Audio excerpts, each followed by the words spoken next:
নমস্কার, পাবলিক নাওয়ের পর্দায় আপনাদের প্রত্যেককে স্বাগত জানাই। আমি প্রসেনজিৎ আপনাদের সঙ্গে দ্য ডিবেট অনুষ্ঠান নিয়ে। আমাদের এই অনুষ্ঠানে আমরা কথা বলি একাধিক ইস্যু নিয়ে। রাজ্য রাজনীতি তার মধ্যে অন্যতম থাকে। ইতিমধ্যেই রাজ্যের রাজনৈতিক পরিমণ্ডল বলা যেতে পারে পুরো 180 ডিগ্রি ঘুরে গেছে। যারা প্রধান বিরোধী দল ছিলেন তারা সরকারে ঢুকে গেছেন। অনেকে বলছেন সরকারে ঢোকেননি, সরকারে আগে থেকেই ছিলেন, শুধুমাত্র চেহারার বদল হয়েছে। সরকারে আগে থেকেই তারা পেছন থেকে মদত দিয়েছিলেন, এবার যা হয়েছে তা শুধুমাত্র প্রকাশ্যে এসেছে। আজকে মানিক সরকার সাংবাদিক সম্মেলন করেও ঠিক এমনটাই বলতে চাইছিলেন। তিনি বলেছেন রাজনৈতিকভাবে যারা একেবারেই রাজনীতি নিয়ে যারা পড়াশুনো করেন, রাজনীতির সঙ্গে যারা সারাদিন থাকেন, তারা আগে থেকেই আজ করেছেন, তারা আগে থেকেই জানতেন যে মথা আসলে বিরোধী নয়, মথা শাসকের বন্ধু। এক প্রকার এমনভাবেই নিজের বক্তব্য আজকে প্রকাশ করেছেন রাজ্যের প্রাক্তন মুখ্যমন্ত্রী এবং প্রাক্তন বিরোধী দলনেতা মানিক সরকার। সেই বক্তব্য এবং পাশাপাশি আজকে আমাদের আলোচনার যে বিষয়বস্তু আমরা রেখেছি, লাল মথা কি তাহলে গেরুয়া মথা হয়ে গেল? মন্ত্রিত্ব নিয়ে মথার রাজনৈতিক ভবিষ্যৎ সংকটে কি? এই প্রশ্নগুলো নিয়ে আলোচনা করব। আমাদের সঙ্গে স্টুডিওতে রয়েছেন দুজন অতিথি। রয়েছেন প্রদীপ্ত রায়, সমাজকর্মী, আপনাকে স্বাগত জানাই। একই সঙ্গে রয়েছেন মৃন্ময় চক্রবর্তী, রাজনৈতিক বিশ্লেষক, আপনাকেও স্বাগত জানাই। আমি একটা জিনিস এই কারণে এখানে বললাম যে লাল মথা গেরুয়া মথা হয়ে গেল কি, কারণ লাল মথা এই শব্দটা শাসক দলের তরফেই একটা সময় বলা হয়েছিল যে মথা নাকি আসলে বামেদের ভেঙে যাওয়া একটা সংগঠন। যদি আমরা এডিসি নির্বাচনের দিকে তাকাই, আজ থেকে বছর খানেক দুয়েক তিনেক পরে যদি আমরা যাই পেছনে, সেখানে আমরা দেখব যে গোটা সংগঠন মথা যেটা হলো, অর্থাৎ এডিসি পাহাড়ে মথার যে সংগঠনটা হয়েছে সেটা সম্পূর্ণভাবেই কোথাও না কোথাও জিএনপি বা গণমুক্তি পরিষদের থেকে নেওয়া লোকজন, নেতা, সমস্ত কিছু সেখানে চলে যাওয়ার পর মথার একটা আত্মপ্রকাশ। সেখানে প্রদ্যুৎ কিশোর দেববর্মন তিনি যেমনভাবে নেতৃত্ব দিয়েছেন, ঠিক একইভাবে আইপিএফটিও ভেঙেছিল। তো একাধিক বিষয় সেখানে রয়েছে, সমস্ত বিষয়গুলোকে কেন্দ্র করেই তাকে বলা হতো লাল মথা। কিন্তু যখন তারা আজকে সরকারে গেলেন, তাহলে গেরুয়া মথা কি হলো? তা নিয়ে আমি প্রথম প্রশ্ন প্রদীপ্তবাবুর কাছে রাখবো। প্রদীপ্তবাবু, আমাদের আজকের যে আলোচনার প্রথম প্রশ্ন, লাল মথা কি গেরুয়া মথা হয়ে গেল, এই প্রশ্নটাই যদি আপনাকে করি, আপনার উত্তর কি হবে? লাল মথা কেন বলা হচ্ছে সেটা আমার বোধগম্য নয়। কারণ মথার উৎপত্তি যখন হয়েছে তার আগে থেকেই অ্যাকচুয়ালি জনজাতি ভিত্তিক যে রাজনীতি ছিল সিপিএম এর, সেটা স্তীমিত হয়ে গেছিল। কারণ 2018-তেই যে ইলেকশনটা হয়েছিল সেখানে কিন্তু মানে এই যে সিপিএম এর যে ভোট ব্যাংক যেটা বলা হয়, 20টি যে সংরক্ষিত আসন আছে, জনজাতি সংরক্ষিত আসন বা উপজাতি সংরক্ষিত আসন, তাতে কিন্তু সিপিএম এর ভিত্তি নষ্ট হয়ে গেছে। ফলে সেখান থেকে মথা গণমুক্তি পরিষদের লোকজনকে নিয়ে তৈরি হয়েছে, সেই কথাটাতে আসলে একটা সমস্যা আছে। কারণ গণমুক্তি পরিষদের ভিত্তি তার আগেই চলে গেছে। আসলে আরো আগের থেকে, মানে 1993 সালে যখন দ্বিতীয়বারের মতো জোট সরকার পরাজিত হলো এবং মানে বামফ্রন্ট ক্ষমতায় এলো, তারপর থেকেই কিন্তু ক্ষমতায় থাকার যে সমস্যাগুলো সেগুলি ক্রমশ মাথাচাড়া দিয়েছিল। এবং এই যে জনজাতি ভিত্তিক যে সংগঠন ছিল গণমুক্তি পরিষদ, সেটার ভিত্তিও কিন্তু দুর্বল হতে হতে জনজাতি সম্প্রদায়ভুক্ত মানুষরা ক্রমশ ভোট ব্যাংকে পরিণত হয়েছে। ভোট ব্যাংক আর সংগঠন এক নয়। সংগঠন ক্ষমতায় থাকলে সংগঠনকে যেরকম দেখায়, ক্ষমতায় না থাকলে কিন্তু সংগঠন আর সেরকম থাকে না, এবং সেটাই হয়েছে।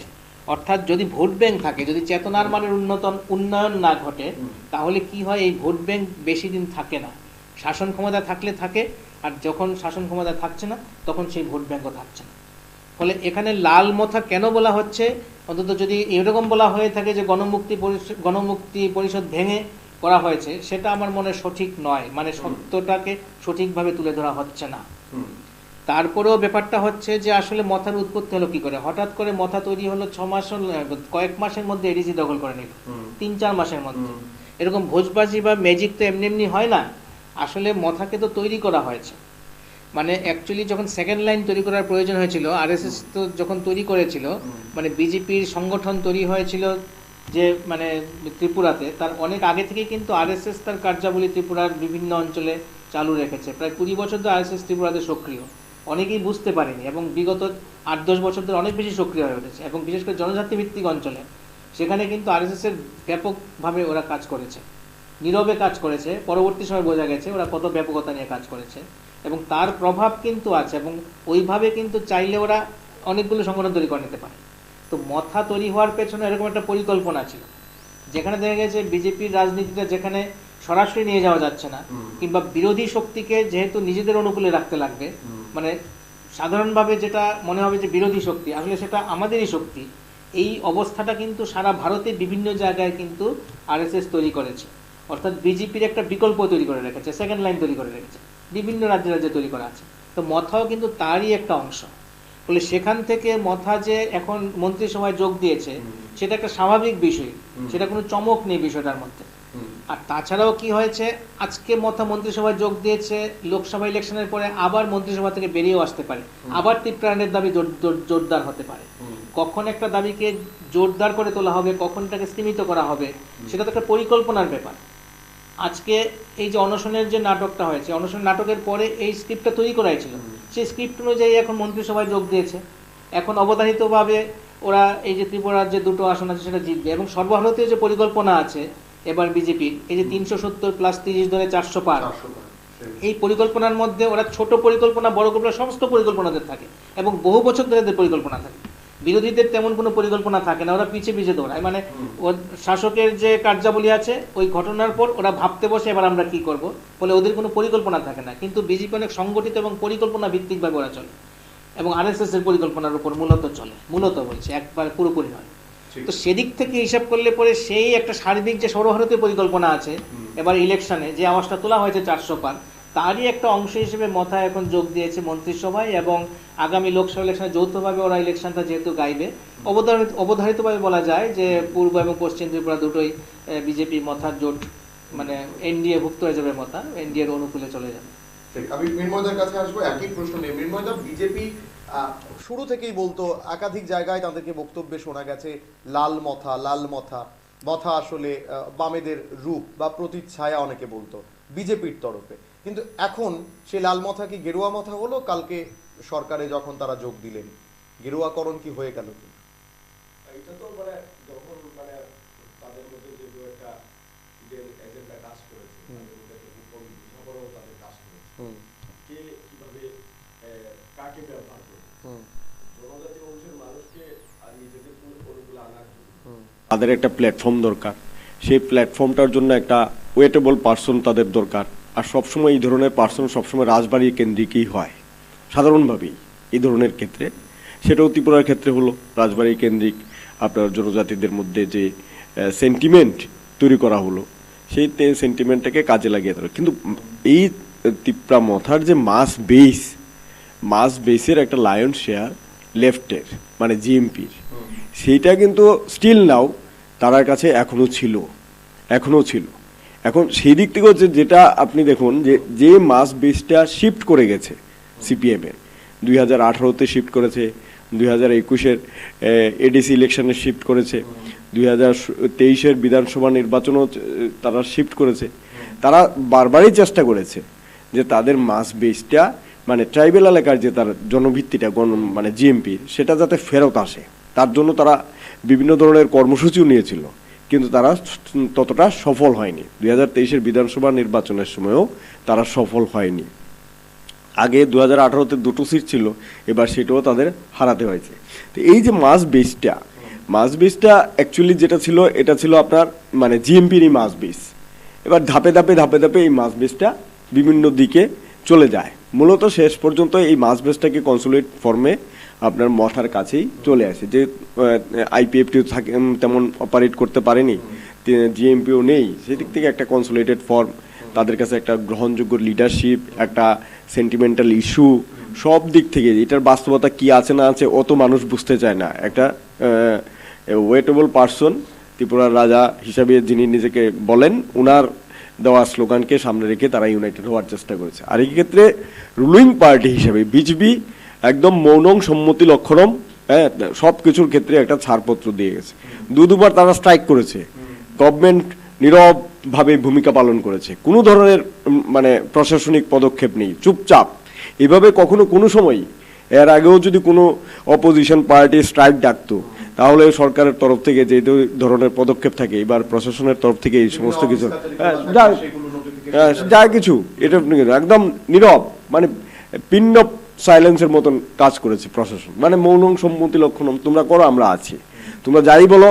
এত যে আপনার মানে একটা জনজাতির পক্ষে এই ধরনের যে ডিমান্ড তৈরি করা, রুলিং পার্টি হিসাবে সরকারে থাকা একটা দল হিসাবেও তার কোনো রকম বিরোধিতা নেই, কিন্তু যতটুকু তাদের ইলেকশনের সময় করা দরকার, এটাও তাদের একটা কৌশল। ইলেকশনের সময় তারা দুইজনেই মিলেই দাঁড়াচ্ছে, সিট অ্যাডজাস্টমেন্ট করেই দাঁড়াচ্ছে, সেটা প্রকাশে না, তার জন্য তারা প্রকাশ্যে ইলেকশনের সময় একে অন্যের বিরুদ্ধে তারা এই ধরনের অভিযোগ করতো, কেউ লাল মাথা হিসেবে চিহ্নিত করতো, যাতে এটা সিপিএম মনে করে, সিপিএম এর লোকরা মনে করে আমাদের লোকরার পার্টি এটা, এরকম ভাবে তারা টেক করে দেওয়া হতো, এটা কনসাসলি করা হতো। অ্যাকচুয়ালি এটাকে আমরাই তো ব্যবহার করছি, সুতরাং আমি এটা কনসাসলি লেফটের বিরুদ্ধে ইউজ করা। তো সেদিক থেকে মনে হয় আর কি যে এটা লাল মাথা ছিল, এখন এটা গেরুয়া মাথা হয়ে গেল, ব্যাপারটা নেই।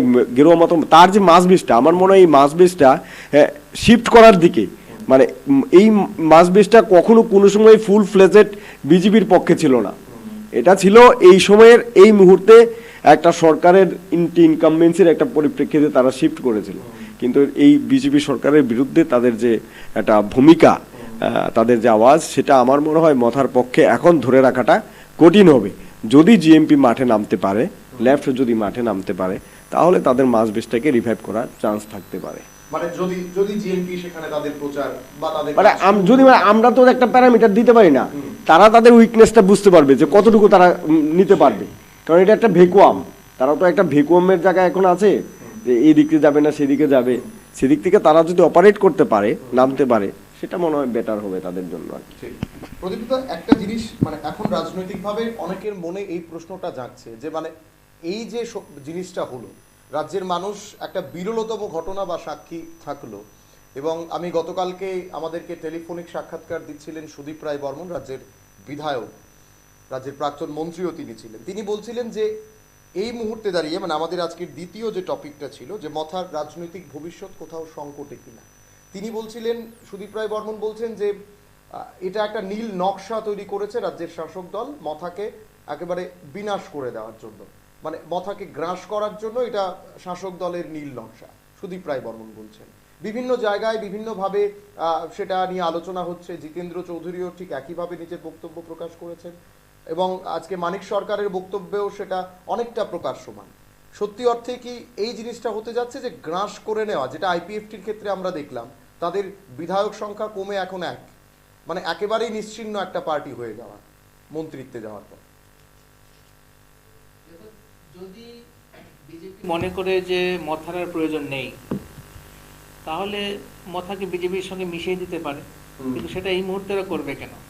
কারণ একটা সেকেন্ড লাইনে বললাম না, রাখা দরকার, এবং সব রাজ্যে এটা করা হচ্ছে।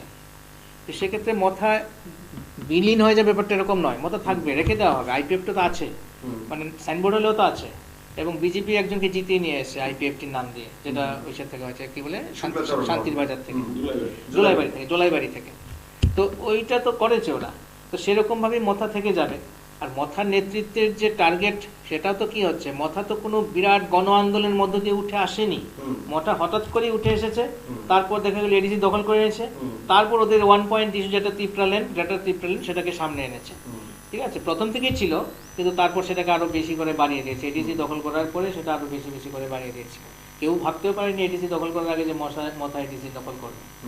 তো এই ক্ষেত্রেও মানে এরকম ভাবে এখন লোকসভা ইলেকশনের জন্য একটা আশু একটা প্রয়োজন ছিল, এটা প্রয়োজন মেটানোর জন্য মথাকে মন্ত্রিসভায় ঢোকানো হয়েছে। কিন্তু মূল বিষয় যেটা নিম্নদা যেটা বললেন, যে জিএমপির কাছে একটা সুযোগ এসছে, মানে সিপিএম এর কাছে একটা সুযোগ এসছে। তো সুযোগ তো আসে, কিন্তু সুযোগের সদ্ব্যবহার করতে গেলে যে অবস্থা দরকার, সেই মানে কন্ডিশন, যেটা অবজেক্টিভ কন্ডিশন এবং সাবজেক্টিভ কন্ডিশন যেটা দরকার, সেটা আছে কিনা তার উপর নির্ভর করে। সুযোগ তো এরকম অনেক আসে, কিন্তু সুযোগকে কাজে লাগানোর ব্যাপারটা হচ্ছে আসে। সুযোগকে কাজে লাগানোর মতো অবস্থা এখন সিপিআইএম এর আছে কিনা, সেটা হচ্ছে বড় বিচার্য বিষয়। প্রথমত যেটা হচ্ছে যে আজকে যে গণমুক্তি পরিষদের যে নেতৃত্ব ছিল, একটা সময় আমরা দেখেছি দশরথ দেব, সুধন্য দেব বর্মা, বিদ্যাদেব বর্মা, অভিরাম দেব বর্মা, দীনেশ দেব বর্মা, এছাড়াও নৃপেন চক্রবর্তী, বীরেন দত্ত, রঞ্জন রায়, এরকম বহু কত নাম বলবো। এরা সব মানে দিগ্গজ নেতা ছিলেন, প্রথিতযশা নেতা ছিলেন, বিখ্যাত নেতা, এবং মাটি কামড়ে জনজাতি ভিত্তিক যে সংগঠন গড়ে তুলেছিলেন, একদম মানুষের নারীর সঙ্গে যাদের যোগ ছিল, এবং এখনো যাদেরকে মানে আজকে যারা 70-80 বছর সেটা স্মরণ করে থাকে। আজকে তো এই অবস্থা নেই, আজকে যে নেতৃত্ব নেই এবং সেই চেতনা সেই জায়গায় নিয়ে যাওয়ার মতো, মাটি কামড়ে পড়ে থাকা মানুষের সঙ্গে মিশে যাওয়ার মতো সেই নেতৃত্ব নেই। তো সেক্ষেত্রে একে কাজে লাগানোটা বেশ দুরূহ ব্যাপার, কঠিন ব্যাপার। আর ওই যে বললাম যে পুরোটাই এখন ভোট ব্যাংক ভিত্তিক রাজনীতি হয়ে গেছে। একসময় কিন্তু গণমুক্তি পরিষদ ভোট ব্যাংক ভিত্তিক রাজনীতির জন্য তৈরি হয়নি, সত্যি একটা গণ আন্দোলন গড়ে উঠেছিল এবং ব্যাপক সাড়া পড়েছিল, এবং মানুষের লড়াই সংগ্রামের ক্ষেত্রে এটা একটা সম্পৃক্ত ব্যাপার ছিল গণমুক্তি পরিষদ। এবং বলা যায় ত্রিপুরা রাজ্যের ইতিহাসে যে মানে একটা লড়াই, প্রথমত রাজতন্ত্রের বিরুদ্ধে যে লড়াই দিয়ে শুরু হয়েছিল, এবং পরবর্তী সময়ে এই ভারতের যে শাসন ব্যবস্থা তার সঙ্গে যে একটা চ্যালেঞ্জের ব্যাপার ছিল গণমুক্তি পরিষদের, সেটা কিন্তু একটা বিরাট একটা বিপ্লবী ইতিহাস আছে, মানে একটা জঙ্গি আন্দোলনের ইতিহাস আছে। সেই থেকে সরে এসছে, এবং 78 সালে ক্ষমতায় আসার পরে পরের ফেজে যে 93 ক্ষমতায় আসার পরে কিন্তু আস্তে আস্তে কিন্তু গণমুক্তি পরিষদের চেতনার মান কমতে শুরু করেছে। এবং আজকের যে প্রজন্ম আছে সেই প্রজন্ম একদম পরিষ্কার রাজতন্ত্রের ভক্ত হয়ে গেছে। যে চেতনার মান থাকলে গণতন্ত্রের প্রতি মানে আসলে আস্থা থাকার কথা ছিল, এইভাবে রাজতন্ত্রের ভক্ত হওয়ার কথা ছিল না, সেটা কিন্তু বাস্তবতা দেখছি না আমরা। এবং এই জায়গা থেকে সে কঠিন পরিস্থিতি, মানে 10 বছরে অনেক পাল্টে গেছে সারা ভারতের রাজনীতি। এখন অনেকেই জরুরি অবস্থার সময় একচ্ছত্র ইন্দিরা কিভাবে ক্ষমতা হারিয়েছে সেরকম উদাহরণ এনে বলতে পারে যে আজকের যে মোদী সরকার আছে সেটা একদিন থাকবে না, কিন্তু পরিস্থিতি সেরকম নয়। অনেক প্যারামিটার পাল্টে গেছে, অনেক মৌলিক পরিবর্তন হয়ে গেছে। সারা পৃথিবীতে যে পরিবর্তন হচ্ছে, ভারতেও পরিবর্তন হচ্ছে। অর্থনৈতিক মন্দার সঙ্গে সঙ্গে এই পরিবর্তনটা আরও বেশি করে দেখা যাচ্ছে, যে ক্রমশ একনায়কতন্ত্রের দিকে যাচ্ছে, সমস্ত দেশগুলির মতো ভারতবর্ষের ক্ষেত্রেও যাচ্ছে। গণতান্ত্রিক কাঠামোটা আছে, কিন্তু তার ভেতরে সমস্ত রাষ্ট্রীয় প্রতিষ্ঠানগুলি দেখা যাচ্ছে যে আস্তে আস্তে শাসকের কুক্ষিগত হয়ে যাচ্ছে। তো ফলে আজকে ত্রিপুরাতে দাঁড়িয়েও একটা সংগঠন তৈরি করার ক্ষেত্রে, নতুন করে রিভাইভেলের ক্ষেত্রে কিন্তু বিরাট সমস্যা আছে। ঠিক, আমি একটা জিনিস আপনার কাছ থেকে আরো বিস্তারিত জানবো, যে এই যে মথার কাল দিনের চুক্তিটা হলো, এই চুক্তির পর মানে এক প্রকার অনেকেই বলছেন যে এই গোটা বিষয়টা প্রদ্যুৎ কিশোর দেববর্মনের মঞ্চে যাওয়া, মঞ্চে ফোন আসার পর সোজা সেখান থেকে দিল্লি যাওয়া, গোটা বিষয়টাকে অনেকে নাটক মঞ্চস্থ করার সঙ্গে তুলনা করছেন। মানে এই ফোন আসা, তিনি দিল্লি যাওয়া, সেটা কি সবটাই স্ক্রিপ্টেড ছিল? মানে ফোন আসবে, তিনি দিল্লি যাবেন, দিল্লি গিয়ে অ্যাকর্ড সাইন করবেন, সাইন করার পর তারা একদিন বা দুদিনের ব্যবধানে তারা মন্ত্রিসভায় ঢুকে যাবেন, সবটা কি স্ক্রিপ্টেড ছিল কি? স্ক্রিপ্টেড তো হয় না কোনো কিছু, তবে এটা পরিকল্পনা প্রসূত তো বটেই, এটা তো পরিকল্পনার মধ্যেই ছিল। এখন দিল্লি গেছে, দিল্লি যাওয়ার পর যে সই হয়েছে, সেই যে চুক্তি হয়েছে, চুক্তিটা আসলে কি? চুক্তি হচ্ছে যে সাংবিধানিকভাবে এটা মীমাংসা করা হবে। এটা আবার নতুন কি কথা? এটা তো একটা ভ্যাগ কথা, এটার মধ্যে কোনো মানে স্পেসিফিক কিচ্ছু নেই। তো এরকম কথাটা লিখে দিলেই হলো, ঠিক আছে আমি তোমার ব্যাপারটা দেখছি। তো আমি তোমার ব্যাপারটা দেখছি যে কি বোঝা যায়? কিচ্ছু বোঝা যায় না, এবং ওরাও জানে যে কিছুই হয় না। কিন্তু সাধারণভাবে তো অত তলিয়ে দেখে না। মথার যে বিশাল সমর্থক বাহিনী বা আরেক ভক্ত বাহিনী যে আছে, এরা তো কোনো কিছু তলিয়ে দেখার অবস্থায় নেই। কারণ আমরা দেখেছি যে আমরা যখন একটা অনুষ্ঠান করি তখন দেখা যায় যে কমেন্টগুলো আসে, ইউটিউব ফলো করলে দেখা যাবে যে আমরা যে কন্টেন্ট নিয়ে কথা বলছি সেটা নিয়ে ওদের কথা থাকে না বিশেষ কিছু, ওটা বোঝার চেষ্টা করে না। ওরা দেখে কাদের পক্ষে কথা বলেছে, ওরা ধরে নেয় যদি আমরা মথার বিপক্ষে কোনো কথা বলে থাকি তাহলে এরা শত্রুপক্ষ, তোরে গালাগাল দিতে শুরু করে। ফলে মেধাগত জায়গাটা এতটাই খারাপ অবস্থায় আছে যে ফলে তাদেরকে খুব সহজেই কি হয়, এইভাবে বিভ্রান্ত করে রাখা সম্ভব হয়। ফলে নতুন আরেকটা গোল পোস্ট তৈরি করবে ভবিষ্যতে, হয়তো ত্রিপ্রাল্যান্ড ইস্যুটা যদি ধামাচাপাও পড়ে যায়, গ্রেটার ত্রিপ্রাল্যান্ড, অন্য একটা ইস্যু সামনে নিয়ে আসবে, নতুন গোল পোস্ট তৈরি করবে, নতুন লক্ষ্য তৈরি করবে, এবং সেখানে আবার এই মানুষগুলিকে বিভ্রান্ত করবে, আবার মাতিয়ে রাখবে। এটা একটা দীর্ঘকালীন প্রক্রিয়া চলতেই থাকবে, মানে আরও 5-10 বছর এইভাবে কাটিয়ে দেওয়া যাবে। তো এই যে চুক্তিটা হয়েছে, এটাও তো সাধারণ যুক্তিবুদ্ধিতে বোঝা যায় এই চুক্তিটা হচ্ছে একেবারেই একটা মানে সুপারফিশিয়াল কিছু কথা লিখে দেওয়া হয়েছে, দায় সারা কিছু কথা লিখে দেওয়া হয়েছে, বোঝবাজি দেওয়া হয়েছে। তো এইটা তো আবার বলা হচ্ছে যে একটা ঐতিহাসিক চুক্তি। নাগাল্যান্ডে এরকম করা হয়েছে কিছুদিন আগে, এগুলি সব ঐতিহাসিক চুক্তির নাম দেওয়া হচ্ছে, আসলে কিচ্ছু নেই তার মধ্যে, একটা সাধারণ কিছু কথা লিখে দেওয়া হচ্ছে, কোনো স্পেসিফিকেশন নেই এবং কোনো কিছু রূপায়িত হবে এরকমও কিচ্ছু নেই। তো এই অবস্থায় কি হয়েছে, আজকের যে পরিস্থিতি আছে এই পরিস্থিতিতেও মানে অদূর ভবিষ্যতে আমরা বলতে পারি যে আরেকটা নতুন কোনো ইস্যু এনে, বর্তমান ইস্যুটা আর থাকবে না, নতুন একটা ইস্যু চলে আসবে, এবং মথা হয়তো সেখানে হয়তো আমার যেটা মনে হয় যে আজকে থেকে 6-7 মাস পরে মথাকে হয়তো আবার একটা বিরোধিতার জায়গায় নিয়েও যাওয়া হতে পারে। যদি দেখা যায় যে সিপিএম এর মাথা চাড়া দিচ্ছে, সিপিএম তার শক্তি পাহাড়ে আবার বাড়াচ্ছে, জনজাতিদের মধ্যে তার সংগঠন বাড়াচ্ছে, তখন মথার প্রয়োজন পড়বে আরেকটা শক্তি হিসেবে মানে এখানে মানে ইয়ে করার, মানে দৃঢ়ভাবে প্রতিষ্ঠা করার। এবং এবং এবং এই জিনিসটা কিন্তু অলরেডি প্রদ্যুৎ কিশোর দেববর্মন একটা ইঙ্গিত দিয়েছেন। তিনি গতকালকেই বলছেন যে এখানে আমাদের থেমে থাকলে হবে না, মন্ত্রিত্ব পেয়েছি, যদি আমাদের দাবি পূরণ না হয় আমরা বেরিয়ে যাব এই জোট থেকে। আমি মৃন্ময়দার কাছে আসবো। মৃন্ময়দা, একইভাবে কালকে বিশ্বকেতু দেববর্মাকে আমাদের এক দুজন সাংবাদিক প্রশ্ন করছিলেন এবং সেখানে বিশ্বকেতু দেববর্মাকে জিজ্ঞাসা করা হয় যে আপনারা তো গ্রেটার ত্রিপুরাল্যান্ডের দাবি করেন, একেবারে স্পেসিফিক এই কোশ্চেনটা করা হয়েছিল, আপনারা গ্রেটার ত্রিপুরাল্যান্ডের দাবি করেন, কিন্তু আপনারা যাদের সঙ্গে সরকারে গেলেন এই বিজেপি সরকার তো আপনাদের গ্রেটার ত্রিপুরাল্যান্ডের দাবিকে কোনোদিন মান্যতা দেয়নি বা তারা মানতেও চায় না যে গ্রেটার ত্রিপুরাল্যান্ড কিছু হতে পারে। তখন বিশ্বকেতু দেববর্মা তিনি বলছেন হলে হতে পারে, মানলে না মানলে নাই মানতে পারে। তাহলে মানে এই জায়গাতে প্রশ্ন একটা হাস্যকর বিষয়, যাদের সঙ্গে আমরা জোটে যাচ্ছি, যাদের মন্ত্রিসভায় আমরা শপথ নিচ্ছি, তারা গ্রেটার ত্রিপুরাল্যান্ড মানে না, অথচ তাদের কোর ডিমান্ড হচ্ছে গ্রেটার ত্রিপুরাল্যান্ড।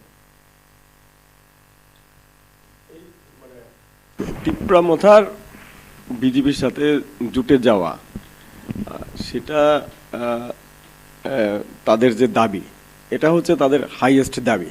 আপনি যদি ত্রিপুরা মথার দাবি সম্পর্কে বা আইপিএফটির দাবি সম্পর্কে পূর্বতন সরকারের বিদ্যুৎ মন্ত্রীর, বর্তমানে উনি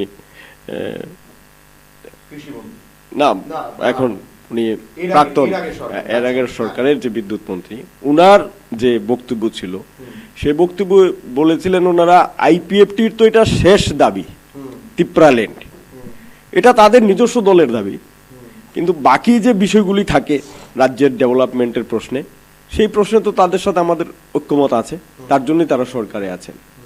আমরা এই দাবির বিরোধিতা করি কি করি না সেটা তো পরের ব্যাপার, এটা তাদের হাইয়েস্ট দাবি। সে একই কথা, ত্রিপুরা মথার দাবিটা তো তাদের এটা হাইয়েস্ট দাবি, এটার পরে তাদের আপাতত দাবি নেই। যদি তারা দাবি থেকে চেঞ্জ করেন, তারা 2 ডিগ্রি নিচে নেমেছেন, গ্রেটার ত্রিপুরাল্যান্ড সাংবিধানিক সলিউশন, সাংবিধানিক কনস্টিটিউশন সলিউশনের মধ্যে তারা পার্টিকুলার কিছুদিন আগেও বলেছিলেন 1-2 নম্বর ধারা কনস্টিটিউশনে, সেটাও এবার নেই। এবার আছেন একটা, তারা নিজেদেরকে আটকে রেখেছেন ওয়ার্কিং গ্রুপের মধ্যে। ওয়ার্কিং গ্রুপের যে ললিপপটা, সেটা এর আগেও হয়েছিল, সে আইপিএফটির সাথেও হয়েছিল। তারা এটা হাইয়েস্ট দাবি, সেই দাবিটা একটা দলের দাবি, এই দাবিটার সাথে আরেকটা দলের সম্পর্ক নাই থাকতে পারে। ন্যূনতম যে বিষয়গুলি, সেই ন্যূনতম বিষয়গুলির সাথে তাদের ইউনাইটেড আছে, ঐক্যবদ্ধ, তার জন্য তারা সরকারে পার্টিসিপেশনে আছে, তাদের অংশগ্রহণটা আছে। 1, 2 হচ্ছে যে এই যে ত্রিপুরা মথা যদি আবার অপোজিশনে ফিরে আসে, অ্যাজ ফর এক্সাম্পল যদি তারা ফিরে আসে গ্রেটার ত্রিপুরাল্যান্ডের দাবির প্রশ্নে, তাহলে কিন্তু মানুষের কাছে তাদের বিশ্বাসযোগ্যতাটা আবারও তলানিতেই যাবে। কারণ এটা মানুষ তখন বুঝে যাবে যে কিছু পাওয়ার জন্যই তারা সরকারে যায়, কিছু পাওয়ার জন্যই তারা এই ধরনের দাবি আন্দোলন করে। কারণ এটা তো ঘটনা, ত্রিপুরা রাজ্যে এই ধরনের অর্গানাইজেশন, টিউজেসও প্রথম উপজাতি সংগঠন জেএমপির বিপরীতে তারা কিন্তু মুভমেন্টের মাধ্যমে দাঁড়িয়েছিল। এই ত্রিপুরা মথা এবং এই আইপিএফটি তারা কিন্তু স্বল্পকালীন কিছু দাবি দেওয়ার মাধ্যমে নিজেদেরকে সংসদীয় রাজনীতির মধ্যে অনেক বেশি জায়গা তারা নিতে পেরেছে। সেদিক থেকে এটা মুভমেন্টের পার্টি না, মুভমেন্ট করে আন্দোলন করে সংসদীয় রাজনীতিতে যাওয়া এই জায়গার না। তারা চটকদার কোনো স্লোগান, ইমোশনাল কোনো স্লোগান, ইমপ্র্যাকটিক্যাল কোনো স্লোগান দাবি তারা সামনে রেখেই মানুষকে তারা বিভ্রান্ত করে তারা এই জায়গাতে যায়, মানুষের সঠিক সমস্যার সমাধান। কারণ একটা জিনিস দেখুন, আপনি গ্রেটার ত্রিপুরাল্যান্ড হলে না হওয়ার সাপেক্ষে, ধরুন গ্রেটার ত্রিপুরাল্যান্ড একটা দাবি, সেটা বাস্তবায়িত হতেও পারে, নাও হতে পারে, তার জন্য কি আমার এই ডিসি এলাকার ডেভেলপমেন্টের প্রশ্নটা আটকে যাবে? আটকে যাবে কিনা? রাস্তার প্রশ্ন, জলের প্রশ্ন, শিক্ষার প্রশ্ন, কর্মসংস্থানের প্রশ্ন, জীবিকার প্রশ্ন, মজুরির প্রশ্ন, যাই কিছু আছে, এইগুলো কি আটকে যায়? তাহলে এইগুলো সম্পর্কে তাদের বক্তব্য কি? জিনিসপত্রের মূল্য বৃদ্ধি, আপনি দেখুন, মানে ত্রিপুরা মথা দলের একটা স্টেটমেন্ট নেই। সেটা কি শুধুমাত্র সারা ভারতবর্ষে যদি দ্রব্যমূল্য বৃদ্ধি হয়, হ্যাঁ, প্রাইস ইন্ডেক্সটা বাড়ছে, দ্রব্যমূল্য বাড়ছে, যা কিছু বাড়ছে, তার এফেক্ট সবচেয়ে বেশি মানে একদম নগ্নভাবে যদি প্রভাবিত হয় তাহলে তো জনজাতি এলাকার মধ্যেই হয়। কিন্তু এই প্রশ্নে তাদের কোনো উচ্চবাচ্য নেই। আপনি বিধানসভার মধ্যে দেখুন, দুটো বাজেট তারা পাশ করলো, বাজেটের সময় তারা উপস্থিত ছিল, এছাড়াও বিধানসভার মধ্যে তাদের উপস্থিতি ছিল, কখনো কোনো সময় এই সমস্ত প্রশ্নে তাদের আলোচনাতে চোখে পড়ে না। তার মানে কি তারা সার্বিক যে বিষয়গুলি সেই বিষয়গুলি থেকে নিজেদের দূরেই রাখেন। তো তারা শুধুমাত্র এই ধরনের কিছু ডিমান্ড, যে ডিমান্ডটা দিয়ে জনজাতি মানুষের মধ্যে একটা মানে চিন্তার ক্ষেত্রে, আবেগের ক্ষেত্রে প্রভাব বিস্তার করা যায়। আর এটাই কিন্তু রুলিং পার্টি বিজেপি খুব শার্পলি, খুব তীক্ষ্ণভাবে এটাকে ব্যবহার করছে, ব্যবহার করে তাদেরকে নিজের দিকে টেনে আনছে। এটা তো হতে পারে ইন্টারমিডিয়েট, তো আমি ইলেকশনের আগে তাদেরকে ব্যবহার করলাম, ইলেকশনের পরে আবার তাদেরকে আমি অপোজিশনে যেতে বলবো। যদি যায় অপোজিশনে, মানুষ তাদেরকে রিজেক্ট করে দেবে। কারণ এটা তো ঘটনা, মানুষ তাদেরকে ভোট দিয়েছিল অপোজিশন হিসাবে, সরকারে অংশগ্রহণকারী শক্তি হিসাবে তাদেরকে ভোট দেয়নি। ভোট দিলে 42টা সিটের মধ্যে তারা কিন্তু মেজরিটি পেত, তারা মেজরিটি পেত। এখন তারা যদি বেরিয়েও যায়, এই সরকারটার কিছু যায় আসে না।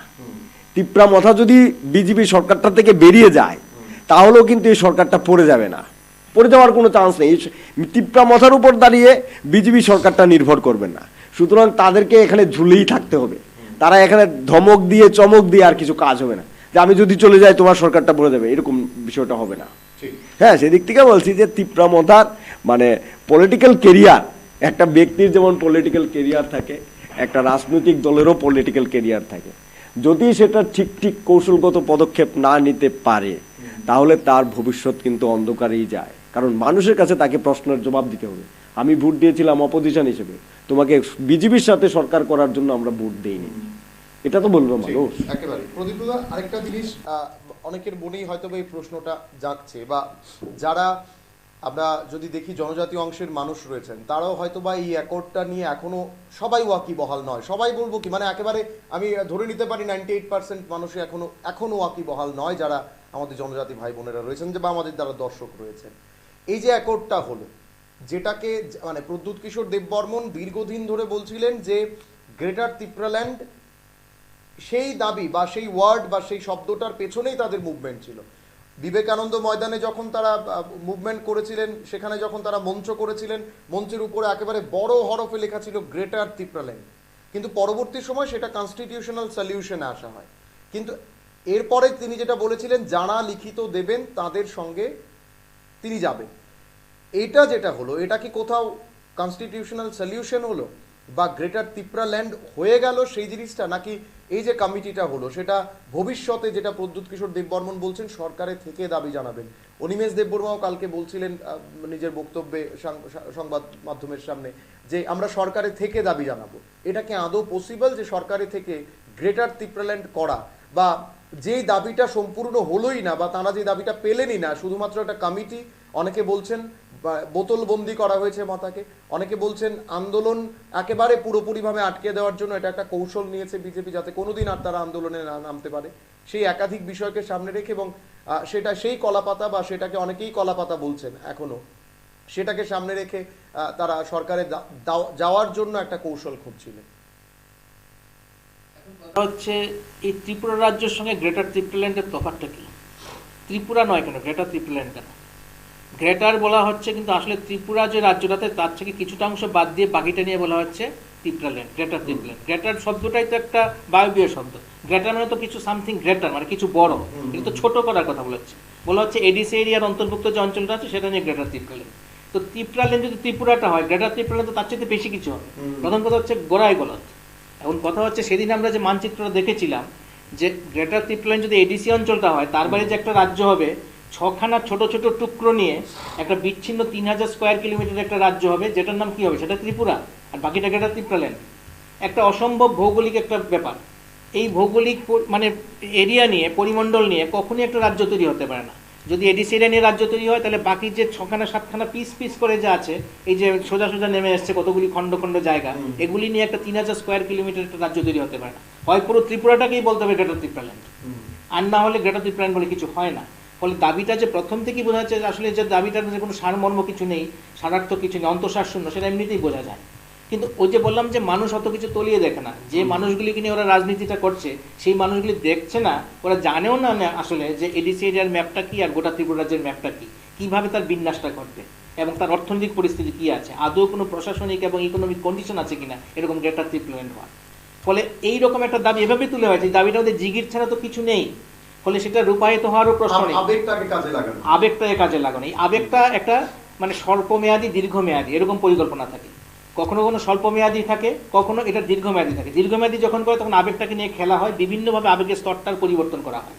এখন যে স্তরটা আছে সেটা হচ্ছে গ্রেটার ত্রিপুরা নিয়ে এখন কিন্তু সরব নয়, এটা হচ্ছে সাংবিধানিকভাবে জনজাতিদের অধিকার প্রতিষ্ঠা করা। তো এডিসিতে একটা অধিকার প্রতিষ্ঠা করার প্রক্রিয়াই ছিল। তো এডিসির কি হলো? এডিসির হাতে বেশি ক্ষমতা দেওয়া, অধিক ক্ষমতা দেওয়া, এই যে সমস্ত বিষয়গুলি ছিল সেই ইস্যুগুলি তো এখন আর কেন আসছে না সেভাবে। তাহলে সাংবিধানিক সমাধান তো যেহেতু জনজাতি ভিত্তিক মানুষগুলি এডিসি এরিয়াতে বেশি আছে, সেখানে আরও বেশি করে অর্থ নিয়ে আসা, এডিসি নিয়ন্ত্রণে নিয়ে আসা, আরও বেশি ডেভেলপমেন্ট ওয়ার্ক করা, প্রকৃত ডেভেলপমেন্ট ওয়ার্ক করা, সেখানে দুর্নীতিমুক্ত প্রশাসন প্রকৃত ডেভেলপমেন্টের কাজ করবে, শিক্ষা, স্বাস্থ্য এবং মানুষের যে বেসিক নিড আছে সেগুলি নিয়ে কাজ করবে। তো এটা তো এমনিতেই হতে পারে, এটা গ্রেটার ত্রিপুরা হলে হবে, না হলে হবে না, সেটা হতে পারে না। মৃন্ময়দা বলেছে বিষয়টা। তো এই যে বিষয়টা ধামাচাপা দেওয়া হয়েছে এখন, আবার ভবিষ্যতে হয়তো আবার সেই মানে বাক্স খোলা হতে পারে, ঝুলি থেকে আবার বের করা হবে নতুন বেড়াল। তো সেটা তো হচ্ছে পরবর্তী ব্যাপার। কিন্তু এই মুহূর্তে আসলে আশু গেইন মানে এখন ইমিডিয়েট গেইন ছাড়া আর কোনো কিছু নেই এখন এই মুহূর্তে ভাবা হচ্ছে না। এবং ইমিডিয়েট গেইনটা হচ্ছে যে সারা ভারতের যে বিজেপির পরিকল্পনা আছে 2/3 যদি আসন লোকসভায় পাওয়া যায় তাহলে সংবিধানের ক্ষেত্রে কিছু মৌলিক পরিবর্তন আনা সম্ভব। সম্ভবত সেই জায়গা থেকেই আসলে ছোট ছোট যে সম্ভাবনাগুলো আছে সেগুলোকে বাদ দেওয়া হচ্ছে। তারই অন্তর্ভুক্ত হচ্ছে মথা এবং বিজেপির আপাতত মানে ওই হিসেবে সংযুক্তিকরণ, মানে জোট হয়েছে যেটা। তো এটা হচ্ছে একটা সর্বভারতীয় পরিকল্পনার অধীন এবং ভবিষ্যতে কি পরিকল্পনা হবে ওরাই বলতে পারে। কিন্তু সম্ভবত যে 2/3 যদি আসন বা তার বেশি যদি পেয়ে যায় এনডিএ জোট বা বিজেপি এককভাবে যদি পেয়ে যায়, তাহলে দেখা যাচ্ছে ভারতবর্ষের যে নতুন যে তৃতীয় যে মানে এনডিএ সরকার হবে তখন এমন কিছু পরিবর্তন হবে সংবিধানের মৌলিক জায়গা থেকে, হতে পারে, সম্ভাবনা আছে, নিশ্চয় বলা যায় না। দেখা যাচ্ছে তাহলে পরবর্তী সময় 2029 ইলেকশনটি অন্যরকম হয়ে যাবে, বা ভারতবর্ষের যে এখন যে কাঠামো আছে, রাষ্ট্র কাঠামোটা আছে, সেটারই একটা ব্যাপক পরিবর্তন হয়ে যেতে পারে। তখন মথার কি অবস্থা থাকবে, ত্রিপুরা রাজ্যটার কি অবস্থা থাকবে, সেগুলি হচ্ছে ভবিষ্যতের বিষয়। আজকের দিনে আসলে এই অবস্থাটা যেটা হয়েছে, একটু নির্মলদা যেটা বলেছে, আমার মনে হয় না সেরকম হবে। আসলে মানুষগুলো ওইরকমভাবেই আছে। বিভিন্ন জায়গায় যে আঞ্চলিক দলগুলি আছে, দেখা যায় আঞ্চলিক দলগুলি একজন নেতার অধীন এরকমভাবেই থাকে, এরা যেদিকে যায় তার সমর্থকরা সেদিকে চলে যায়। সেখানে ওই কন্ট্রাডিকশনগুলো ওদের মধ্যে থাকে না, যে পরশু বলেছে এক কথা, গতকালকে বলেছে এক কথা, আজকে দিকে আরেক রকম কথা বলছে, আগামীকালকে বড় অন্যরকম বলবে। এই কন্ট্রাডিকশনগুলো ওদের মধ্যে সেভাবে থাকে না। আমি বিভিন্ন জায়গায় দেখেছি যে আরএলডি চলে গেল, তারপরে জেডিএস চলে গেল, আরও যে বিভিন্ন যে জোট শিবির পাল্টে একজন থেকে আরেকজনের দিকে চলে, আরেক দলের দিকে চলে যাচ্ছে, এতে কিন্তু তার সমর্থকরা চলে যাচ্ছে, তার বেশিরভাগ অংশ, খুব সামান্য অংশই সেখানে কন্ট্রাডিকশন হচ্ছে, সামান্য অংশে বিরোধিতা করছে এটা, আর বেশিরভাগই বলছে যে আমাদের নেতা যেদিকে যাবে আমরাও সেদিকে যাব। তো ফলে দেখা যাবে যে আসলে আমার মনে হয় না যে মথার যে মানে র্যাঙ্ক যেটা আছে, সাধারণ যে সমর্থক গোষ্ঠী আছে, সেই সমর্থক গোষ্ঠীর মধ্যে এতে সাংঘাতিক কিছু ক্ষোভ তৈরি হবে বলে এখনো পর্যন্ত মনে হচ্ছে না।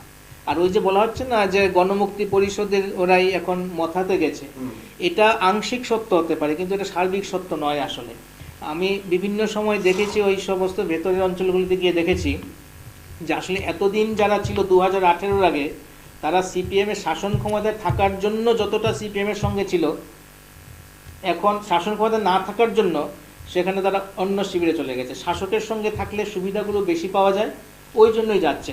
যে মানে মতাদর্শগত দৃঢ়তা, চেতনার যে মানের জন্য বিরোধী অংশেও একটা লোক থাকতে পারে, মানে শুধু সরকারে থাকাটা মুখ্য ব্যাপার নয়, বিরোধী শক্তি হিসেবে থাকলেও সেখানেও সমর্থকরা থাকবে, কর্মীরা থাকবে। এই চেতনার মান, এই মতাদর্শগত মান কিন্তু অধিকাংশেরই নেই। ফলে দেখা যাচ্ছে যখনই শাসন ক্ষমতা পাল্টে গেছে, শাসক শিবিরে যাওয়ার প্রবণতা কিন্তু দেখা যায় একটা ব্যাপক মানুষের কর্মী সমর্থকের মধ্যে থাকে। ফলে এখানে বলছি কাজটা কঠিন, সিপিএম এর কাছে একটা রাস্তা খুলেছে, কিন্তু কাজটা সিপিএম এর জন্যও কঠিন, যে এই যে মানুষগুলো যারা একসময় সিপিএম এর ভোটার ছিল তাদেরকে আবার তাদের পক্ষে ভোটার হিসেবে নিয়ে আসা, এই কাজটা অতটা সহজ নয়, কাজটা অনেক অনেক দূরের রাস্তা যেতে হবে। ঠিক সেই দিক থেকে হয়তোবা বামেদেরকে অনেকটা এখন সেই পরিচয় যেটা গত 5 বছর, অর্থাৎ যখন বামেরা সেখানে বিরোধী ক্ষমতায় ছিলেন, বিরোধীতে ছিলেন, তারা যখন মানিক সরকার বিরোধী দলনেতা ছিলেন, তখন সময়ে দাঁড়িয়ে একেবারে দীর্ঘ 5 বছর সেই তাদের যে লড়াই সংগ্রামটা ছিল, এখন তারা কতটা এই জায়গা থেকে, যেহেতু তাদের কাছে এক প্রকার বলা যেতে পারে থালানো সাজানো থালের মতো হয়ে গেছে, সেই জায়গা থেকে তারা কতটা ব্যবহার করতে পারে সেটা আমাদের দেখতে হবে। এবার আমি মৃন্ময়দার কাছে একটা জিনিস জানতে চাইবো। মৃন্ময়দা, মানে পূর্ব ত্রিপুরা আসনের এখনো বিজেপি তাদের প্রার্থী কিন্তু ঘোষণা করেনি। কোথাও কি মনে হচ্ছে যে মথাকে সঙ্গে নিয়ে, মানে পাহাড় অর্থাৎ পূর্ব ত্রিপুরায় যে জনজাতি ভোট একটা বিশাল রয়েছে, সেই জায়গাটাকে কনফার্ম করতে, অর্থাৎ দুটো সিট কনফার্ম করতে, পশ্চিম ত্রিপুরায় বিপ্লব কুমার দেবকে ইতিমধ্যেই তারা প্রার্থী ঘোষণা করে দিয়েছেন শাসক দলের তরফে, এবং পূর্ব ত্রিপুরাটা বাদ ছিল। এখন সেখানে ধারণা করা হচ্ছে খুব সম্ভবত প্রদ্যুৎ কিশোর দেববর্মনের দুজন বোন রয়েছে, দুজন বোন থেকে যে কোনো একজন বোন সেখানে লড়াই করতে পারে, যা আমাদের সূত্র বলছে যে প্রজ্ঞা দেববর্মন সেখানে লড়াই করার সম্ভাবনা অনেকটাই বেশি। যদি সেটা হয়, কোথাও কি এটাও একটা স্ট্র্যাটেজি ছিল যে মানে লোকসভা নির্বাচনের আগে মথাকে সঙ্গে নিয়ে যাওয়া এবং নিয়ে গিয়ে পূর্ব ত্রিপুরাটাকে তাদের মানে বিজেপি যেন সেখান থেকে জয়লাভ করে আসতে পারে, বা সেটা যেন এনডিএর সিট কনফার্ম হয়, সেটাকে কনফার্ম করার জন্য কি এই পদক্ষেপটা ছিল? 2019-এ, তখন 2019-এ কিন্তু মথা ছিল না, কংগ্রেস 2 লক্ষের উপরে ভোট পেয়েছিল, তারপরও পূর্ব ত্রিপুরা আসনে বিজেপি জয়লাভ করেছে। পূর্ব ত্রিপুরা আসনের ইলেকশনটা 4-5 দিন পেছনে ছিল, কারণ পশ্চিম ত্রিপুরা আসনে রিগিংয়ের একটা কমপ্লেইন ছিল, ইলেকশন কমিশন রিপোল হয়েছিল 165টা 66টার মতন আসনে বুথে। তো সেদিক থেকে মথা না থাকা সত্ত্বেও, আর ওই সময়ে আইপিএফটিও ইলেকশনে দাঁড়িয়েছিল, মানে প্রয়াত নরেন্দ্রচন্দ্র দেব বর্মা উনি দাঁড়িয়েছিলেন। তো সেদিক থেকে বলছি যে কংগ্রেস, সিপিএম এবং সাথেই বিজেপির লড়াইটা হয়েছিল, আইপিএফটি তো ছিলই, তারপরেও তো তারা জিতেছে। তখন কিন্তু কোনো রাজনৈতিক দল পূর্ব ত্রিপুরা আসনে ইলেকশন হওয়ার পরে কেউ বলেনি যে এই আসনে রিগিং হয়েছে। পশ্চিম আসনে যেভাবে বলেছিল, পূর্ব ত্রিপুরা আসনে সেভাবে বলেনি। তাহলে বিজেপির ক্ষেত্রে পূর্ব ত্রিপুরা আসন থেকে জয়লাভ করে আনাটা এমন কিছু বিষয় না, প্রদ্যুতের মানে টিপ্পা মথার সহযোগিতা নিতে হবে, বিষয়টা এরকম ছিল না। কারণ ওই সময়ও অ্যাসেম্বলির মধ্যে মানে বিজেপি এবং আইপিএফটি মিলে আপনার 18টা সেগমেন্ট ছিল এডিসি এলাকার, বেশিটা ছিল বিজেপির কাছে, 8টা ছিল আইপিএফটির কাছে। সেম এখনও তাদের কাছে আছে, তাদের কাছে জনজাতি এলাকার যে অ্যাসেম্বলি সেগমেন্ট এগুলো তাদের কাছে আছে। তিপ্রা মথার কাছে যদি 13টা থাকে, তাহলে তাদের কাছে 7টা আছে, তাদের কাছে আছে। তো এডিসির মধ্যেও তাদের লোকজন আছে, তাদের কাছে 8টা এডিসির কনস্টিটিউয়েন্সি আছে। তো সেদিক থেকে তাদের তো লোকবল আছেই। আর যদি যে জায়গাতে জেতাও যদি না থাকে, প্রতিদ্বন্দ্বিতা তো তাদের সাথেই হয়েছে, তারা সেকেন্ড পজিশন, তো সেদিক থেকে তাদের ভোট ব্যাংক আছে, তাদের নিশ্চিত এটা হওয়ার ব্যাপার, তারা জিততেই পারবে। এবার হচ্ছে মার্জিন কতটুকু বাড়াতে পারেন, মার্জিনটা কতটুকু যায়। আগে যে মার্জিনটা ছিল সেই মার্জিনটার থেকে আরো বেশি মার্জিনে যদি তারা যেতে পারে। আমার প্রশ্ন হচ্ছে 2019-এ আইপিএফটি তাদের সঙ্গে থাকা সত্ত্বেও তারা মানে আইপিএফটি কিন্তু আলাদাভাবে সেখানে লড়াই করেছিল পূর্ব ত্রিপুরা। সেটাই বলছি, আইপিএফটি আলাদাভাবে যখন লড়াইটা করেছিল সেখানে বিজেপি প্রার্থী জয়লাভ করেছে। আইপিএফটির ভালো সংখ্যক ভোটার, মানে তখন বিধায়কও ছিল আইপিএফটির 8 জনের মতো। সেটাই বলছি, সেখান থেকে দাঁড়িয়ে এখন মানে কনফিডেন্সটা জিরো কেন? না আমার তো মনে হয় না কনফিডেন্সটা জিরো, আমার মনে হয় না এটা কনফিডেন্সটা জিরো। কারণ এটা যদি হয় তাহলে বিজেপিকে তো তার যে মেইন স্লোগান দুর্নীতি এবং পরিবারতন্ত্র, সেটাকেও তো সামাল দিতে হবে। কারণ এটা যদি ওনারা করেন, মথার যে অলিখিত যে লিডার আছেন, উনার যদি পরিবারের লোককে ওনার যদি পরিবার থেকে লোককে দিতে হয়, তাহলে এটা তো পরিবারতন্ত্রই হবে। যে পরিবারতন্ত্রের অভিযোগটা কংগ্রেসের বিরুদ্ধে থাকে, কংগ্রেস বা ইন্ডিয়া অ্যালায়েন্সের অন্যান্য শরিকদের ক্ষেত্রে থাকে, তো সেটা তো ওদের ক্ষেত্রেও থাকবে, ওদের ক্ষেত্রেও তো থাকবে যে একই পরিবারের 2019-এর ইলেকশনের সময়ও রাজ পরিবারের মেয়েই আপনার ইলেকশনে প্রতিদ্বন্দ্বিতা করেছে, এখনো আপনার উনিই আছেন বিজেপির টিকিটে লড়বেন। বিজেপিতে মথার ক্যান্ডিডেট হতে পারেন, মথার পরিবারের লোক হতে পারে, মানে রাজ পরিবারের লোক হতে পারে, কিন্তু টিকিটটা তো হবে আপনার বিজেপি। সেদিক থেকে বলছি মথারকে নিয়ে তার সমস্ত ভোটটা না পেলে বিজেপি হেরে যাবে, এই ধরনের মানে তাদের যে কনফিডেন্স যেটা বলছেন, সেই কনফিডেন্সটা তাদের এই জায়গাতে চলে এসেছে, আমার সেটা মনে হয় না। এটা হচ্ছে তাদের সাথে একটা বোঝাপড়া তারা করার চেষ্টা করছেন, যে তাদের নিজস্ব লুক যদি হয়, কারণ আমার পার্টির লুক যদি হয়, তাহলে পার্লামেন্টের মধ্যে আমাদের রুলটা প্লে করার ক্ষেত্রে অনেক বেশি কার্যকরী হবে। আর যদি এটা ভিন্ন দল থেকে আসে, ভিন্ন পরিবার থেকে আসে, যে যার উপর আমাদের পলিটিক্যাল এবং আইডিওলজিক্যাল কোনো কমিটমেন্ট নেই, কন্ট্রোল নেই, সেটা আমাদের পক্ষে অসুবিধাজনক হতে পারে। সেদিক থেকে তাদের ক্ষেত্রে একটা বার্গেইন তারা করার চেষ্টা করছেন তাকে নিউট্রাল করার জন্য। কারণ তাদের জয় নিয়ে আমার কাছে মনে হয় না কোনো সন্দেহ আছে বলে, তারা নিজেরাই এই জায়গায় জিততে পারেন। যেটা তাদের যদি মানে এবার 400 সিট পেতে হবে, 370 400 সিট পেতে হবে, তার জন্য তারা যেভাবে নর্থ ইস্টের প্রত্যেকটা রিজনাল পার্টিকে ধরে ধরে তারা তাদের ক্যান্ডিডেটকে ঠিক করছেন, হ্যাঁ, তাদের যাতে প্রত্যেকটা জয়কে নিশ্চিত করা যায়, হ্যাঁ, তার জন্য তারা এই কাজটা করছেন।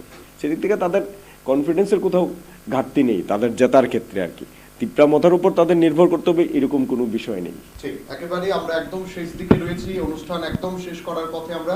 আমি প্রদীপ্তদাকে দিয়ে একটা প্রশ্ন শেষ করব অনুষ্ঠান। প্রদীপ্তদা, মানে এই মুহূর্তে দাঁড়িয়ে যেটা আলোচনা হচ্ছে যে বিজেপি তাদের যে ছোট ছোট রাজ্যের বিভিন্ন দলগুলো থাকে তাদেরকে গ্রাস করে নেয়, বা সর্বভারতীয় ক্ষেত্রেও দেখা গেছে তাদের যারা জোট সঙ্গী থাকেন তাদেরকে একটা সময় বিজেপি পুরোপুরিভাবে গ্রাস করে নেয়, যেটা অভিযোগ থাকে একটা সময়, এবং সুদীপ রায় বর্মনও কালকে সেটা অভিযোগ করলেন। মথার ভবিষ্যৎটা কি ঠিক আইপিএফটির মতোই হতে যাচ্ছে? মথা কি সেইভাবেই হারিয়ে যাবে কিনা, বা এটা মথা নেতৃত্বদের ভুল হয়েছে কিনা একটা তাদের এই ডিসিশনটা নেওয়ার ক্ষেত্রে? যে আঞ্চলিক দলগুলো বা ছোট দলগুলো বিজেপির সঙ্গে বা এনডিএতে যুক্ত হচ্ছে, তারা সবাই জানে যে বিজেপি গ্রাস করে নিতে পারে, তারপর ওরা যুক্ত হচ্ছে। আরএলডিকে 7টি আসন দেবে বলেছিল সমাজবাদী পার্টি, আর বিজেপি 2 বা 3টে আসন দেবে, তবু আরএলডি বিজেপির সঙ্গে যাবে, কারণ 2 বা 3টে দাঁড়ালে ওই 3টেতেই জেতার সম্ভাবনা আছে। আর 7টা আসন যদি দাঁড়ায় সমাজবাদী পার্টির সঙ্গে অ্যালায়েন্স করে, ইন্ডিয়া জোট করে, তাহলে সেখানে 7টাতেই হারার সম্ভাবনা আছে। ফলে 2টোতে দাঁড়িয়ে আমি 2টোতেই জিতলাম, আর 7টাতে দাঁড়িয়ে একটাতেও জিতলাম না। ওদের কাছে 2টোতে দাঁড়িয়ে 2টো জেতাটাই অনেক বেশি মানে প্রয়োজনীয়। তো ছোট ছোট দলগুলির যে অস্তিত্ব আছে, সেই অস্তিত্ব রাখার জন্যই ওরা এখন এনডিএতে যাচ্ছে বা বিজেপির সঙ্গে সামিল হচ্ছে। ভবিষ্যতে গ্রাস করে নেবে কি নেবে না সেটা আজকের চিন্তার বিষয় নয়। আজকে হচ্ছে আমার এখন অস্তিত্ব টিকে রাখার জন্য আমার বিজেপির সঙ্গে থাকতে লাগবে, এবং আমি যদি কেন্দ্রে যারা শাসন ক্ষমতায় আছে, এবং এই শাসন ক্ষমতা মানে একটা মানে সাংঘাতিক শাসন ক্ষমতা, যেই শাসন ক্ষমতার সঙ্গে পূর্বতন কেন্দ্রীয় সরকারগুলির কোনো তুলনাই হয় না। কারণ রাষ্ট্রীয় সমস্ত প্রতিষ্ঠানগুলো, সাংবিধানিক সমস্ত প্রতিষ্ঠানগুলো এখন মানে বিজেপির নিয়ন্ত্রণে আছে। ফলে এই শাসন ক্ষমতার সঙ্গে যদি আমি লেগে থাকি, তাহলে আমার কিছু ছিটে ফোটা পাওয়ার চান্স আছে। এর বাইরে থাকলে আমি আরও বিপদে পড়বো। এছাড়া যে ইডি, সিবিআই, ইনকাম ট্যাক্সের সমস্যাও দেখা যায়। এই যে বিজেপির শরিক যারা হয়েছে এনডিএতে, এদের বিরুদ্ধেও কিন্তু ইনকাম ট্যাক্স, সিবিআই এবং ইডির ব্যাপার আছে। ত্রিপুরাতে সেভাবে নেই হয়তো এখনো পর্যন্ত, কিন্তু ওই রকম কিন্তু এদের ক্ষেত্রে এই থ্রেটগুলো আছে। বলে আমার সঙ্গে থাকলে তোমার ওই ঝামেলা পোয়াতে হবে না, আর আমার সঙ্গে না থাকলে কিন্তু অন্যরকম ঝামেলা পোয়াতে হবে। তো এক্ষেত্রে তো স্বাভাবিকভাবে ছোট দলগুলো অস্তিত্ব রাখার জন্য কেন্দ্রে যে ক্ষমতাসীন আছে তার সঙ্গেই থাকবে, এবং মানে এই নর্থ ইস্টের যে ছোট ছোট যে আঞ্চলিক দলগুলি আছে এবং জনজাতি ভিত্তিক যে পার্টিগুলি আছে, এরা সবসময়ই হচ্ছে কেন্দ্রে যে ক্ষমতায় থাকে তার সঙ্গেই থাকে।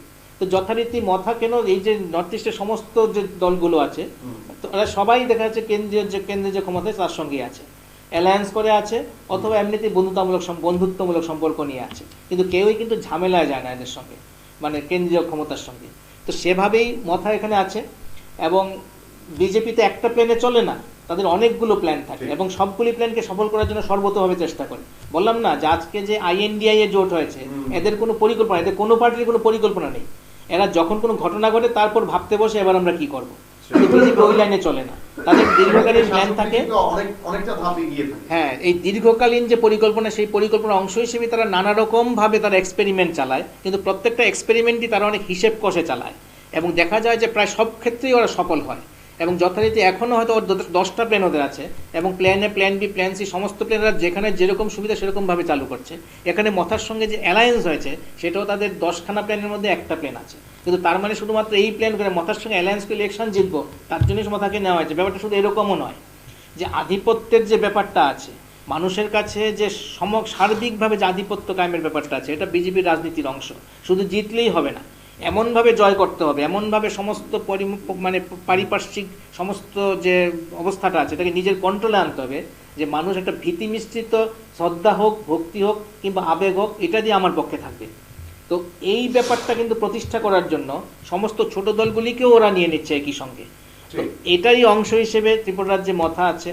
ভবিষ্যতে কি হবে সেটা ভবিষ্যতের ব্যাপার, কিন্তু এই মুহূর্তে কিন্তু এনডিএ সারা ভারতে যেমন স্ট্রং হয়েছে, এবং ত্রিপুরাতেও কিন্তু বিজেপি মথার সঙ্গে মিলে প্রায় ত্রিপুরার সমস্ত রাজনীতিটাকে তারা 100% নিয়ন্ত্রণ করার দিকে যাচ্ছে। এখন বিরোধীরা কি করবে, গণতন্ত্রের বিরোধী পরিষদ থাকা উচিত, সেক্ষেত্রে সিপিএম এর ভূমিকা কি হবে, কংগ্রেসের ভূমিকা কি হবে, সেটা ভবিষ্যৎ বলতে হবে। কিন্তু যে ক্যাডার বাহিনী দরকার, যে মানে নিবেদিত কর্মী বাহিনী দরকার, সিপিএম বা কংগ্রেস কারোর মধ্যে কিন্তু সেরকম ভাবে দেখা যাচ্ছে না।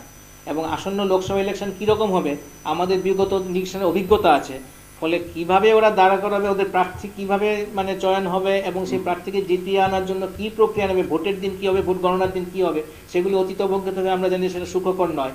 ফলে সেখানে আমরা বলতে পারি যে প্রায় ওয়াক ওভারের স্টেজে চলে গেছে। তবুও শেষ কথা এভাবে বলা যায় না, তবুও আমরা বলতে পারি যে বর্তমানে যে কন্ডিশনটা আছে আসন্ন লোকসভা ইলেকশনে, মানে ত্রিপুরাতে অন্তত 2টো আসন তো জিতবেই, এবং কত ব্যবধানে জিতবে সেই ব্যাপারটা এখন হয়তো মানে আলোচনার বিষয় হতে পারে। বিজেপি আলোচনা, হ্যাঁ, সেটা একেবারে আমরা এই আলোচনা এখানে শেষ করব। অসংখ্য ধন্যবাদ জানাই, প্রদীপ্ত দা ছিলেন, মৃন্ময় দা ছিলেন, দুজনকে অসংখ্য ধন্যবাদ জানাই আমাদেরকে সময় দেওয়ার জন্য। একই সঙ্গে এই প্রার্থী নিয়ে যখন আলোচনা হচ্ছে, একটা বড় খবরের দিকে নজর রাখবো। পশ্চিম ত্রিপুরা লোকসভা আসনে কংগ্রেসের হয়ে লড়াই করবেন আশিস সাহা। এই মুহূর্তের বড় খবর বলা যেতে পারে, পশ্চিম ত্রিপুরা আসন থেকে কংগ্রেসের প্রার্থী ঘোষণা করা হয়ে গেছে। পশ্চিম ত্রিপুরায় কংগ্রেসের হয়ে লড়াই করবেন আশিস সাহা। প্রদেশ কংগ্রেস সভাপতি আশিস কুমার সাহা তিনি লড়াই করবেন পশ্চিম ত্রিপুরা থেকে। এবং নিঃসন্দেহে এখন প্রশ্ন কিন্তু একটা থাকবে যে এই পশ্চিম ত্রিপুরা আসনে যদি কংগ্রেসের প্রার্থী তথা কংগ্রেসের সভাপতি আশিস সাহা লড়াই করেন, তাহলে কংগ্রেসের এই প্রার্থীকে বা কংগ্রেস সভাপতিকে, কংগ্রেসকে সমর্থন জানাবে কি বামেরা, এই প্রশ্নটা কিন্তু এখন থাকছে। ইতিমধ্যেই কংগ্রেসের তরফে, কংগ্রেসের দিল্লির তরফে কিন্তু এই প্রার্থী তালিকা ঘোষণা করা হয়ে গেছে, এবং যে 40 জনের প্রার্থী তালিকা ঘোষণা করা হয়েছে তার মধ্যে কিন্তু আশিস কুমার সাহা পশ্চিম ত্রিপুরা লোকসভা আসন থেকে লড়াই করছেন, এমনটাই কিন্তু জানানো হয়েছে। আরও একবার আপনাদেরকে জানিয়ে রাখছি, এই মুহূর্তের বড় খবর বলা চলে, পশ্চিম ত্রিপুরা আসন থেকে লোকসভা আসনে কংগ্রেসের প্রার্থী হিসেবে লড়াই করবেন আশিস কুমার সাহা, কংগ্রেস সভাপতি তিনি। এবং সেখান থেকে বামেদের কি ভূমিকা থাকবে, বামেরা কি তাকে সমর্থন করবেন কিনা, সেটাও কিন্তু একটা প্রশ্ন এখন তৈরি হলো। এবং একই সঙ্গে প্রশ্ন তৈরি হচ্ছে পূর্ব ত্রিপুরায় কি কংগ্রেস প্রার্থী ঘোষণা করবে না? পূর্ব ত্রিপুরায় যেহেতু তারা INDI জোটে রয়েছেন, সেখানে বামেরাও রয়েছে, বামেদের তরফে পূর্ব ত্রিপুরা থেকে প্রার্থী ঘোষণা করা হতে পারে, এই প্রশ্নটা কিন্তু থাকবে। আপাতত আমাদের দ্য ডিবেট অনুষ্ঠান এখানে শেষ করছি। প্রত্যেকে ভালো থাকবেন, সুস্থ থাকবেন, আর অবশ্যই দেখতে থাকবেন পাবলিক নাও। নমস্কার।